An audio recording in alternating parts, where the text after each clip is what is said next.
আজকে চলে এসেছিলাম আমার ফ্রেন্ডের একটা রেস্টুরেন্ট কাম বারে, জেফির আর জাফরান জাফরান বার কাম রেস্টুরেন্ট। তার সাথে হচ্ছে জেফিন, হচ্ছে একটা ক্যাফে। তো প্রথমে আমরা ক্যাফেতে বসেছিলাম আমার ফ্রেন্ডের সাথে, ওই হচ্ছে ওনার, ওর অ্যাকচুয়ালি ওর বাবা মা হচ্ছে ওনার এখানকার। তো আমরা একসাথে প্রথমে কিছু ডিশ ট্রাই করলাম, একটা ড্রাই চিলি চিকেন, তারপরে কিছু ড্রিঙ্কস।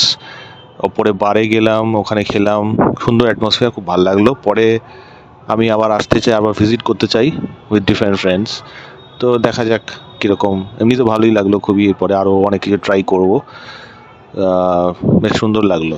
তো সেদিনকে কম টাইম নিয়ে গেছিলাম, ভালো করে এক্সপ্লোর করা হয়নি। বাকি জিনিসগুলো আরও এক্সপ্লোর করবো, আইটেমসগুলো যেটুকু খেয়েছিলাম খুব ভালো ছিল, ফ্রেশ ছিল, চিলি চিকেনটাও ভালো ছিল। বাকি কিছু কিছু ফিশের আইটেমস ছিল, সেগুলোও ভালো ছিল। তো আমি পরে আবার খুব রিসেন্টলি এটা ভিজিট করবো, এটা কালিকাপুরে।